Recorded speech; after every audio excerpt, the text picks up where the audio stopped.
Good afternoon, I'm Sean Yao, and this is One News Now. Experts are sounding the alarm over a new Omicron subvariant BA2.75, which has already been detected in at least 10 countries. To give us some insights, we have vaccine expert panel chief Dr. Nina Gloriani joining us live via Zoom. Dr. Nina, good afternoon. First off, what do we know so far about this Centaurus subvariant of COVID-19? Is it more transmissible? Are the symptoms, more worse than the other subvariants? Okay, good afternoon. Right now, what we're seeing is that it appears to be more transmissible than its predecessor, like BA.5, no? So it's getting more people infected than its the other Omicron subvariants. So we have this is the what they call the Centaurus virus now, but it is really not that an official name yet. It has more mutations than the BA.5 that we have seen actually circulating. So, and it is increasingly taking over the other subvariants that are in circulation. All right, so you mentioned that it is more transmissible compared to the other Omicron subvariants. We already know that BA.5 is already very transmissible, and there has been talk about its ability to evade vaccine immunity. So how much of a threat is this subvariant compared to other Omicron sublineages? And are we capable of closely monitoring the subvariant? And would there be a need maybe to improve our genome sequencing capabilities? Well, actually, what we're doing is probably enough. No, we cannot really do so much. What we have is, at least as far as I know, is around 750 isolates tested per week. I hope that is still being done right now. So what we are doing is contributing to the sequences of the isolates we are experiencing, we are having right now here in the Philippines, and most of these are now the subvariants, like in many other parts of the world. So yes, it is evading the immune responses we've had before, whether vaccine induced or from natural infection. So clearly we need to do something about it. We have to tighten our controls, our minimum public health precautions, and of course we need some boosters again. All right, but if it does evade vaccine immunity as well as natural immunity, how important is it to still get boosters? A lot of people are saying that, well, if it's going to evade vaccine immunity, why get a booster? That's the belief of some people that we should not get it because it will evade it anyway. No, it is protecting us. The booster, especially the first booster, has data that shows that the additional dose actually provides a broadening of the immune responses, whether neutralizing antibodies or the T-cell mediated immune responses against against more variants, So that broadening of immune response comes with the maturation of the immunity after a series of doses, and the first dose actually showed that. Now, in the second booster dose data, what they showed is that the number of hospitalizations, these are the data that are shown better, no? The number of hospitalization and deaths that are reduced because of the second booster are higher than when you get only the first booster. All right, so in layman's term, Dr. Nina, yeah, right. So in layman's terms, you might get infected, but this will still save you from potential hospitalization or even death, yeah? Yes. So maybe it will not save you from the infection, the mild infection. You know that we get to see more of the mild infections with these subvariants now. But it will help you get you protected from the more severe form, the critical form of COVID. All right, so bottom line, boosters are still important and people should still get them. Now, as COVID cases are again on the rise, do you see this uptick peaking very soon? I mean, the cases are, of course, not as grave as they were like last year in 2020. Having said that, can hospitals and can the medical community relax a little bit? Can they afford to do that? No, I don't think so. I think everyone is actually preparing and we do not want to see a repeat of what we had before, that the hospitalization rate, the use of hospitalization went up. And so I would leave to the modeling the people, the trending of this. But I think we're really seeing an uptick, a little. It's not really very much, but what we'd like to also say is that at least it's not the serious form of COVID that we're seeing. All right, still nothing to scoff out. A lot of people I know have gotten it and they still are suffering even if But they you don't. know, we should Yes. also not be complacent. Why? Even if it is a mild infection, that is also going to cause transmission. And you do not want the virus being transmitted. But because the more it gets transmitted, the more it will mutate. So we do not want that transmission as well.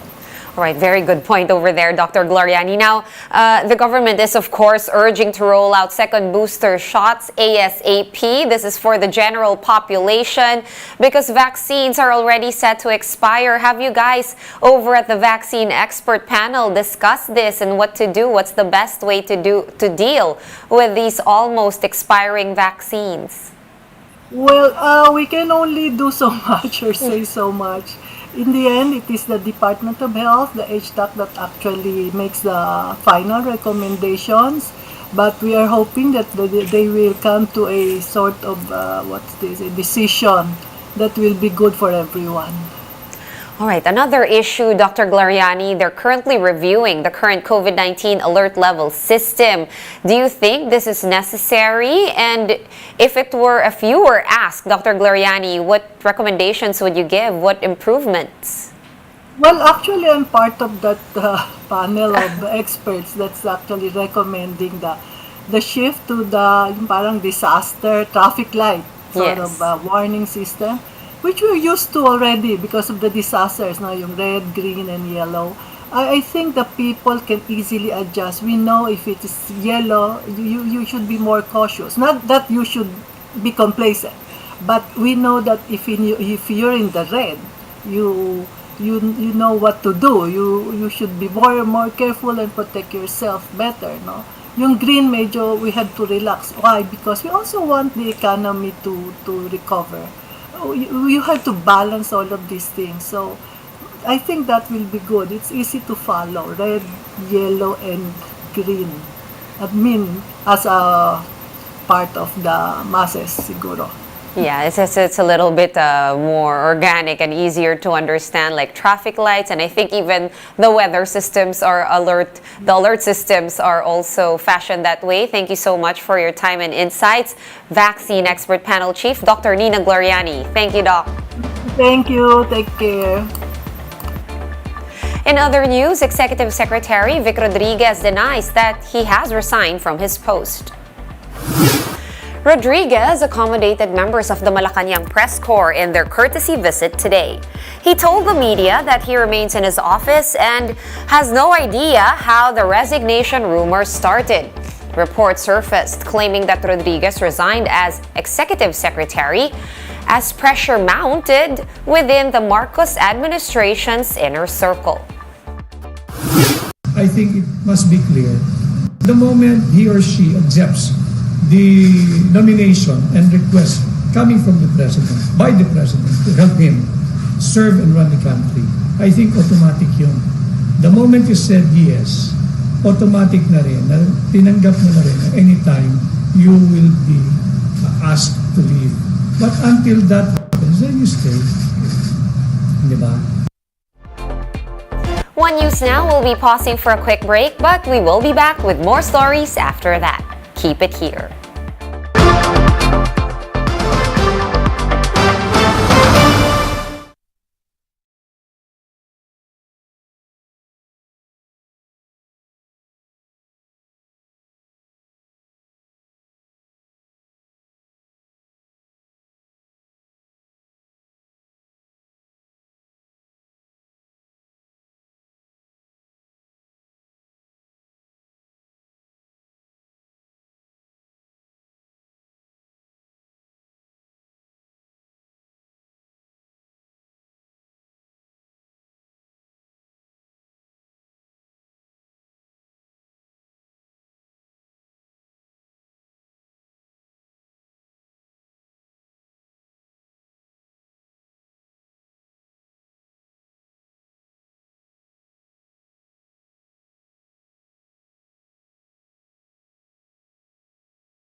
You're still watching One News Now. I'm Sean Yao.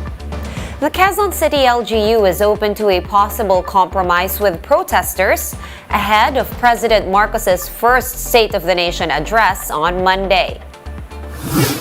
In a statement, Quezon City Mayor Joy Belmonte said she instructed the city's Department of Public Order and Safety to review the counterpoints presented by protesters seeking permits. Progressive groups, led by Bayan, have asked the city government of QC to reconsider its position to ban protests along Commonwealth Avenue. The LGU is set to meet later today to go over the final preparation for Monday's SONA. Let's now take a quick look at today's other top stories. Transportation Secretary Jaime Bautista has tested positive for COVID-19. According to the DOTR, Bautista has mild symptoms and is currently in isolation. And voters flock to various COMELEC sites to register, with registration for the barangay and SK elections set to end tomorrow. The COMELEC says they were able to breach the target of 2 million new registrants. And the Department of Energy is seeing another price rollback in fuel next week. Diesel and kerosene prices could go down by around 1 peso per liter, while gas prices are likely to remain unchanged.